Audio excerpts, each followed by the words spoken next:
کیا ہم نے تجھ کو 2 آنکھیں نہیں دے دی جن سے چکر مکر ٹکر ٹکر تاکتا ہے؟ یہاں بھی دیکھتا ہے وہاں بھی دیکھتا ہے، جو نہیں دیکھنا ہے وہ زیادہ دیکھتا ہے، جو نہیں دیکھنا ہے وہ زیادہ دیکھتا ہے۔ الم نجعل لہ عینین ولسانا، ایک زبان بھی دی ہے لیکن 100 کے برابر ہے، اتنی نظر آتی ہے لیکن باتیں اتنی کرتا ہے۔ وشفتین، اور تجھے خوبصورت بنانے کے لیے ہم نے 2 ہونٹ بھی دیے ہیں جو تیری زبان کو چھپاتے ہیں اور یہ بتاتے ہیں کہ کم بول۔ الم نجعل لہ عینین، آنکھیں نہیں بنائیں؟ آنکھوں کو دیکھتا نہیں کس کے نظام میں کیسا ہم نے اس کو بنایا ہے، پھر بھی جو نہیں دیکھنا ہے وہ دیکھتا۔ ہم کہہ رہے ہیں کہ آنکھوں کو جھکاؤ، یہ کہتا نہیں اوپر دیکھو۔ ہم کہتے ہیں دائیں بائیں نہ دیکھو، ادھر ادھر نہ دیکھو، حرام چیزوں کو نہ دیکھو، یہ ادھر ادھر اور حرام چیزیں دیکھتا ہے۔ اس اللہ کی زمین پہ چل کر، اس اللہ تعالیٰ کا رزق کھا کر، اور رزق کے بننے میں کتنا وقت لگتا ہے؟ انسان ایک گناہ کر کے اللہ تعالیٰ کی زندگی کے کھائے ہوئے سارے رزق کی حرام خوری اور نافرمانی کرتا ہے۔ حضرت ابراہیم بن ادہم کے پاس ایک آدمی آیا اور کہنے لگا کہ میرا جی چاہتا ہے کہ میں گناہ کروں۔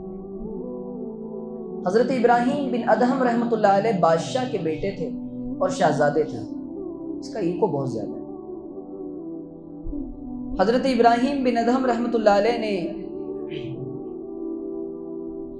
اس کو کہا کہ اگر تجھ کو گناہ کرنا ہے، تیرے دل میں گناہ کا خیال آتا ہے تو میری باتوں کا تھوڑا سا جواب دے دے، میری باتوں کا چند جوابات دے دے، اور یہ کام اگر تو کر سکے تو تو گناہ کر لے۔ ایسی سلطنت میں چلا جا اور ایسی جگہ چلا جا جو اللہ کی زمین نہ ہو، اور ایسی جگہ چلا جا جہاں تجھے اللہ تعالی دیکھ نہ رہا ہو، اور پھر یہ بتا دے کہ مرنے کے بعد اس اللہ کو کیا جواب دے گا، یہ بتا دیں۔ جہاں کرے گا وہ زمین بھی اللہ کی ہوگی، جس کے ساتھ گناہ کرے گا وہ بھی اللہ کی بندی ہوگی، اور جو گناہ بھی کرے گا یہ چھپ کر کرے گا، یہ بہت زیادہ ہوگا، وہ بھی اللہ تعالیٰ کی زمین ہوگی۔ ہاں ٹھیک ہے پھر ٹھیک ہے، کام بگاڑو گا۔ تو انہوں نے کہا کہ بھائی نہ زمین سے جا سکتا ہے، نہ اللہ کی سلطنت سے بھاگ سکتا ہے، کچھ نہیں کر سکتا، اتنا محتاج ہے، نہ اللہ کی نگاہوں سے چھپ کر گناہ کر سکتا ہے، یہ بھی نہیں ہو سکتا۔ پھر اس نے کہا پھر تو گناہ کرنے کا کوئی موقع ہی نہیں ہے، کوئی تک ہی نہیں بنتا کہ بندہ گناہ کرے۔ کیوں؟ یعلم خائنۃ الاعین وما تخفی الصدور، وہ آنکھوں کی خیانتوں کو بھی دیکھ رہا ہے، اور دل کے اندر جو سینے چھپاتے ہیں ان کو بھی دیکھ رہا ہے۔ دل میں گناہ کا خیال آتا ہے، کسی کو معلوم پڑتا ہے؟ نہیں، لیکن اللہ تعالیٰ کو معلوم پڑ جاتا ہے، کیونکہ وہ ہم کو بنانے والا ہے، اور اللہ کہتے ہیں نحن اقرب الیہ من حبل الورید، کہ ہم تمہاری شہرت سے بھی زیادہ قریب ہیں۔ اللہ تعالیٰ انسان کی شہرت سے بھی زیادہ قریب ہے۔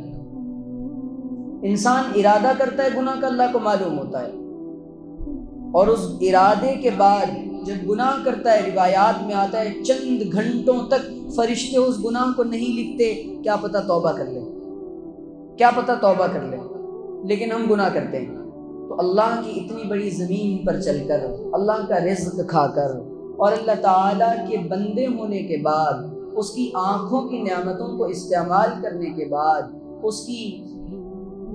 اس نے کانوں میں جو قوت دی ہے وہ استعمال کرنے کے بعد، پھر کیا کہہ رہے ہیں؟ اللہ کی نافرمانی کر رہے ہیں۔ نافرمانی کا جو جذبہ ہوتا ہے وہ جوانی میں زیادہ ہوتا ہے، جوانی کے دنوں میں زیادہ ہوتا ہے۔ جیسے جیسے انسان بڑھاپے کی طرف قدم بڑھاتا ہے، اب انسان کو اپنی قبر نظر آنی شروع، اور روایات میں آتا ہے کہ اللہ تعالیٰ قیامت کے دن 3 قسم کے انسانوں پر نظر رحمت نہیں کرے گا، نہ ان کو پاک کرے گا، نہ وہ جنت میں جائیں گے۔ ان میں سے ایک الثیب الزانی، بڈھا زانی، کہ بڑھاپے میں بھی گناہ کا کھوٹ نہیں نکل رہا ہے، بڑھاپے میں بھی بد نظری کرتا ہے، بڑھاپے میں بھی زنا کی پلاننگ کر رہا ہے۔ اور فرمایا کہ ایسا آدمی اور بے رحم بادشاہ، ظالم بادشاہ کہ گناہ کی پلاننگ کر رہا ہے اور تو زندگی گزر جائے 60-70 سال کی، اور اس کے بعد انسان توبہ نہ کر سکے، یہ کتنے گھاٹے کا سودا ہے۔ اور انسان کی زندگی کیا ہے؟ کأنہم یوم یرونہا لم یلبثوا الا عشیۃ او ضحاہا۔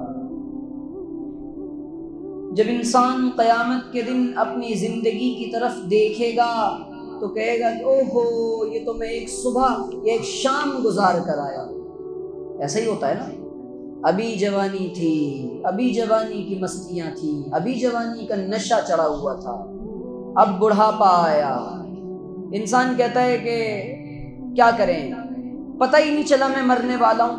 ہم تو اس دھوکے میں جی رہے ہیں کہ ہم جینے والے ہیں، ہم تو اس دھوکے میں جی رہے ہیں کہ ہم جینے والے ہیں۔ زندگی کا ہر آتا جاتا سانس انسان کو موت کے قریب کر رہا ہے، ہر آتا جاتا سانس۔ اور انسان یہ سمجھتا ہے کہ اللہ تعالیٰ ہمارے اعمال کی کاؤنٹنگ نہیں کر رہا ہے۔ اللہ کہتا ہے فَمَن يَعْمَلْ مِثْقَالَ ذَرَّةٍ خَيْرًا يَرَهُ وَمَن يَعْمَلْ مِثْقَالَ ذَرَّةٍ شَرًّا يَرَهُ۔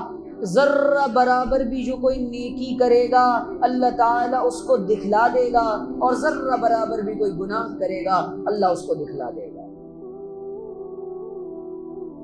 اور انسان کیا کہے گا اپنی نیکیاں اور اپنے اعمال نامے کو دیکھنے کے بعد؟ ما لہذا الکتاب، اوہو، یہ میرا نام اعمال ہے، یہ میرا اعمال نامہ ہے۔ اللہ اکبر، ما لہذا الکتاب لا یغادر صغیرۃ ولا کبیرۃ الا احصاها ووجدوا ما عملوا حاضرا۔ ایسا ہی ہے نا، ووجدوا ما عملوا حاضرا۔ اللہ کہہ رہا ہے جو کچھ کیا سب سامنے آئے گا، اور کہے گا یہ میرا نام اعمال نامہ ہے۔ ارے وہ جو میں نے کسی کے ساتھ جھوٹ بولا تھا وہ بھی لکھا ہوا ہے، میں نے جو کسی کی غیبت کی تھی وہ بھی لکھا ہوا ہے، میں نے جو کسی کو دھوکہ دیا تھا وہ بھی لکھا ہوا ہے، میں نے جو کسی کی زمین ہڑپی تھی وہ بھی لکھا ہوا ہے، میں نے کسی کے 1 روپے رکھے تھے، 54 رکھی تھی، اللہ تعالیٰ کہے گا وہ بھی لکھا ہوا ہے۔ ذرہ برابر بھی نیکیاں ہوں گی وہ بھی لکھی ہوئی ہوں گی، ذرہ برابر بھی برائی ہوگی وہ بھی لکھی ہوئی۔ تو انسان کہتا ہے کہ مرنے والے تھے پتہ ہی نہیں چلا۔ اللہ کہتا ہے اچھا کیسے پتہ نہیں چلا؟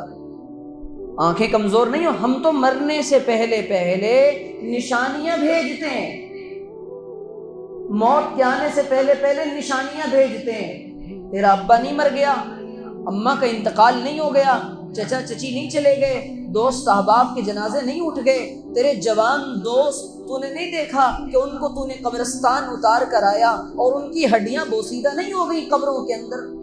کیا تجھے یاد نہیں ہے؟ کیسے کہہ رہا تھا؟ کیا تیری آنکھوں کی سماعت کمزور نہیں ہو گئی تھی؟